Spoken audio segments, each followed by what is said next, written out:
અમારા કચ્છ જિલ્લાના આમ આદમી પાર્ટીના આગેવાન મહિલા એવા ડૉક્ટર કાયનાતબેન અંસારી આથા, જેઓ ઘણા લાંબા સમયથી આમ આદમી પાર્ટી સાથે જોડાઈ અને લોકસેવાનું કામ કરી રહ્યા છે.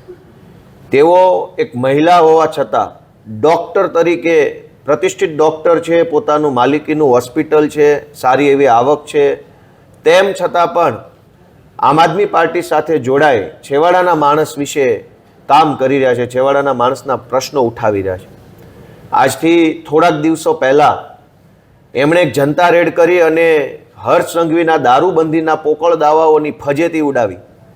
લાઈવ વિડીયો કેમેરા સાથે, મોબાઈલથી લાઈવ, ફેસબુક લાઈવ અને પોકળ દારૂબંધીની આખી જે ભાંડાફોડની પ્રવૃત્તિ કરી, એનાથી ભાજપની આખી સરકાર સમસમી ગઈ અને એક મહિલાની વિરુદ્ધમાં ખોટી ફરિયાદ ઊભી કરી, એટ્રોસિટીની ખોટી ફરિયાદ ઊભી કરી અને કાલે એમને રાત્રે ધરપકડ કરવામાં આવ્યા.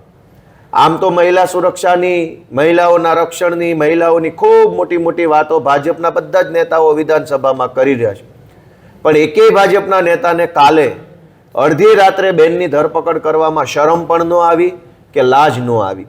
એ બતાવે છે કે આ મહિલાની વાતો જે વિધાનસભામાં થઈ રહી છે એ જૂઠી છે. દારૂની જનતા રેડ કરે એને તો અહીંયા વિધાનસભામાં બોલાવી અને ગૃહમંત્રીના હાથે એને સન્માન આપવું જોઈએ કે જે કામ સરકાર ન કરી શકી એ કામ જનતાએ કર્યું.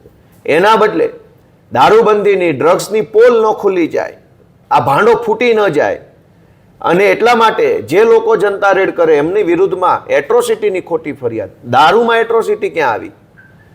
કોઈ દલિત સમાજની એક બહેનને ઊભી કરી, હાથો બનાવી, ફરિયાદી બનાવી, ફટાફટ એફઆઈઆર, ફટાફટ ધરપકડ, ફટાફટ કામ.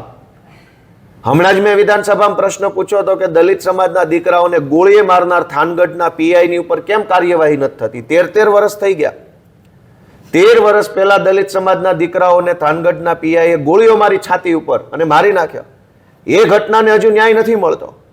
પણ અમારા આમ આદમી પાર્ટીના આગેવાન કાયનાતબેને જનતા રેડ દારૂ ઉપર પાડી તો એમની ઉપર એટ્રોસિટીની જૂઠી ફરિયાદ થઈ ગઈ. એટ્રોસિટીના કાયદાનો દુરુપયોગ, ફરિયાદ કરનાર દલિત સમાજની બહેનને પણ હાથો બનાવવામાં આવી અને દારૂબંધીની પોલ ખોલનાર એક મહિલાને મહિલા દિવસના વળતા દિવસે, ગઈકાલે 9 તારીખ હતી, મહિલા દિવસ હજુ એક દિવસ પહેલા ગયો છે, ત્યાં જ્યાં ભાજપની સરકારે પોતાનું પાપ પ્રકાશ્યું છે.